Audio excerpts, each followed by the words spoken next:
The history of Ashland Lodge number 168 begins with the communication of the Grand Lodge in December 1857, when the charter was granted, dated December 15, 1857. On November 28, 1857, the second meeting of the lodge was held, and the bill for furnishing the lodge room was referred to a committee to set the amount to be paid to J.W. Taylor to cover the cost involved. The bylaws of Dove Lodge number 51 were adopted as far as was practicable. At the called meeting on March 27, 1858, Ashland Lodge number 168 was consecrated and the officers were installed under the charter granted by the Grand Lodge of Virginia in December 1857. The lodge room at this time was over Taylor's store, but in April 1859, the lodge leased the hall owned by Brother William Thompson for 3 years. The rent was $20 a year, beginning January 1, 1860. By resolution, dues were remitted for members who were absent in the service of the state. During the Civil War, meetings were not always held due to the lack of sufficient members or the presence of the Northern Army nearby. It is interesting to note that there is evidence that, on occasion, soldiers of the Union Army attended the lodge meetings. In those days, the moon cycle determined the day each stated communication was to be held. There was also a stated communication on each day of St. John the Baptist Festival and St. John the Evangelist. At the indicated communication in October 1863, on motion of Brother J.W. Taylor, S.O. Sale, and John S. James were appointed as a committee to wait on the Methodist Church members to use a part of the church building for a lodge room. Reverend George W. Nolly, minister of the church, stated that the church would give the lodge a perfect title of the upper part of the church.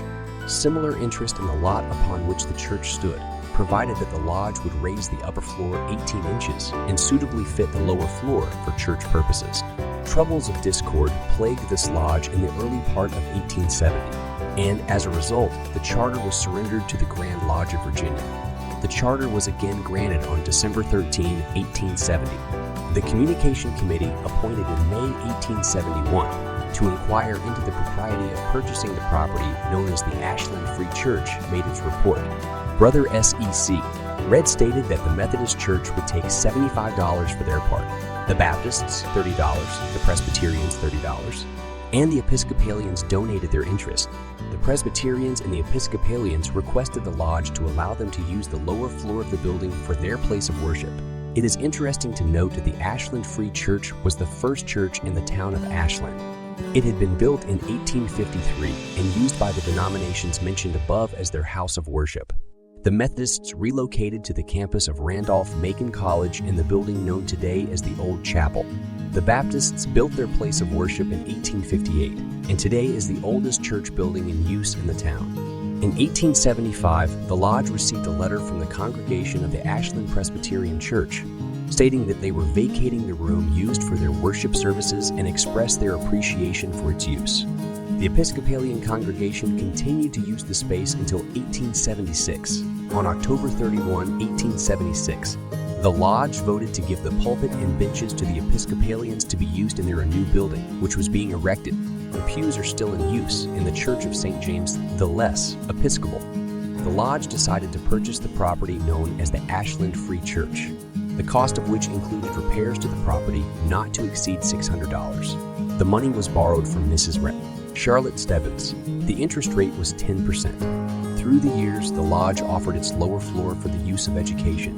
In the minutes, it is noted that the Ashland School Board rented this room, as did Miss Jenny Rice, who used it as a school. In February 1905, the date of the regular stated communication was changed to the third Thursday of each month. A committee was appointed to plan a celebration of the 50th anniversary of the lodge. December 19, 1907 was the meeting of the Jubilee year. The building committee made its report, which consisted of the following recommendations. Condition of the present building was such that improvements were not wise. Recommended the erection of a new Masonic temple, the cost not to exceed $2,500, which includes all fixtures, additional improvements to the grounds, and all expenses of any kind incident to moving into the new building. If there's not enough money to finish the building, the first floor interior will be left out for the present. A voluntary contribution of not less than $10 be solicited from the membership. That the eastern portion of the lot, not to exceed 1/2, be sold for $1,000. Dues to the lodge be raised to $6 annually. At the stated communication on May 21, 1908, the contract for the construction of the new building was given to W.H.A. Perrin of Ashland for the sum of $24.89, which did not include fixtures for lights or plumbing, not unforeseen extras, which amounted to about $175. Dr. J.O. Hart was the first tenant in the new building. Later tenants were Dr. Hugh Russell, Dr. William C. Webb, and Dr. Haley. According to the minutes, the lodge occupied its new building at the stated communication on December 17, 1908. A housewarming was held on December 22, 1908, to which the public was invited. At Ashland Lodge number 168, our goal is to continue the momentum into the 21st century. We will continue to serve the Ashland area and the surrounding communities